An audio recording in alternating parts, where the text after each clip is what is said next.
New home sales fell by 32.4% in July. This from today, the front page of today's Financial Times. Headline: Plunge in home sales fuels fear on U.S. recovery. Median house prices also fell, declining by 4.8%, missing projections that they would be flat during the month.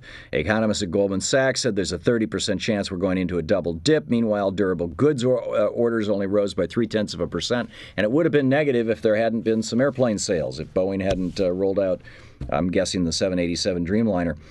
In fact, PC sales slid 2.25%, and machinery sales slid 15%. All bad numbers. Total number of people receiving government payments exceeded 10 million for the first time in 4 months. Yesterday, a very, very close friend of mine lost his job. This morning, as I was walking to my car, one of my neighbors, who I've known for years, he says, "How you doing?" "I'm fine. How are you?" He says, "I just lost my job." And where are our jobs going? Well, 5.5 million manufacturing jobs have gone overseas. We have closed 42,400 factories just since George Bush became president. He's obviously no longer, but since 2001, 42,000 factories, and another 90,000 on the edge of closing right now. Outsourcing is certainly where it's at. Enormous numbers of people being outsourced. The Obama administration has proposed in their budget that they simply stop reporting the number of people being outsourced. Yes, that's right. They want to close this little unit within the Bureau of Labor Statistics that tells us how many people have been outsourced. And in the midst of this, NBC is going to roll out a TV program called Outsourced. And it's a wacky comedy about the wonders of this guy who shows up for work one day in his call center and there's nobody there. Why? They all went to India. His choice: he can go to India to keep his job or he can stay here. He goes to India and all kinds of wild and wacky and wonderful things happen, and you discover how cool India is and all these people are. And in fact, the Set in India Workplace series centers on the all-American company Mid-America Novelties and its manager. It's being billed as the Midwest meets the exotic East in a hilarious culture clash. You know, the Republicans say the Muslim Community Center has a right to be built there, but they shouldn't. Well, business has the right to outsource jobs in a Republican Great Recession, but should they? And then should one of the biggest corporations in the United States make a TV show making it funny? Dan Gaynor's with us with the Business and Media Institute. He is the Vice President T. Boone Pickens Free Market Fellow at businessandmedia.org.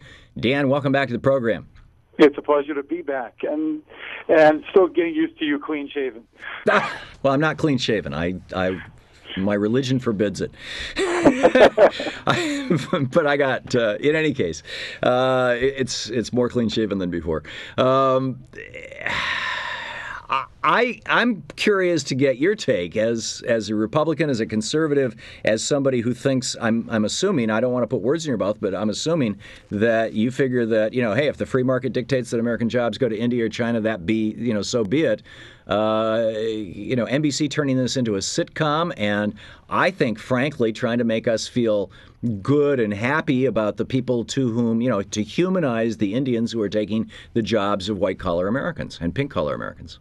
Well, it's interesting. You can tell NBC is behind the trend, because just as we get to the point where they're talking about insourcing call centers back in the United States, it's literally NPR did a program just yesterday on it. Right. That's when NBC is launching a show. So when I saw the show, it looks funny. As Americans, we've always tried to deal with hardship through humor or through movies or entertainment. We didn't shut down Hollywood during World War II. We didn't. During the 60s, part of the way we were dealing with race relations in the 60s, we had TV shows like I Spy and Julia. During the 70s, we had Archie Bunker.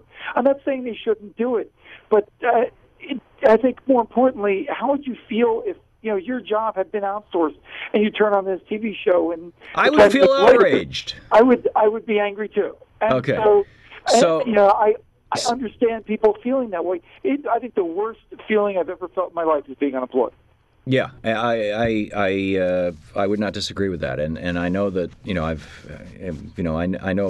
I've always been an entrepreneur all my life. I mean, every time I've been unemployed, it's because I've quit a job, and those were all in my 20s. But I can only imagine. I mean, it must be really terrifying, and more than terrifying, because people's identity in this culture is by and large defined by what they do for a living. And, so even beyond terrifying. And my concern, Dan, is, I get it that we deal with things through humor, and I'm all in favor of that.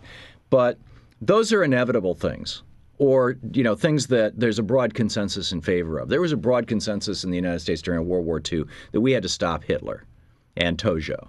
There was, there was no dispute about that. There was a broad consensus in the United States during the 60s and 70s that race relations needed to improve, and that we were going through the birth pains of that improvement that really started with Brown versus Board of Education in '54, and then the signing of the Civil Rights Act in the 60s. There were a series of them, actually. The main one in '67 by LBJ, and those were things that we were all like, okay, this is stuff that we have to go through. Outsourcing is not something we have to go through. Outsourcing is the product of a change in policy initiated by Ronald Reagan and raised to the level of an art form and a religion by Bill Clinton. Of course, we have to come up with some disagreement. Here's where I disagree. It's not just Ronald Reagan. This is, I lay most of the responsibility on Bill Clinton, as I just did. Democrats this is not partisan. Have done a lot of things that have encouraged businesses to move elsewhere. One of the top CEOs of Intel, who just came out literally just recently, was complaining about the business environment here in the United States. Taxes are too high for businesses. Andy Grove, the founder of Intel, just wrote an op-ed piece for, what was it, Fortune? I'm sure you're familiar with this, where he said that it's insane that we don't go back to the kind of laws that we had from 1793 until the 1980s, that the tax policies, basically, that made it more expensive to manufacture overseas than in the United States. But we also, at the same time, make it very expensive to manufacture anything here. We set up environmental regulations, set up regular regulations.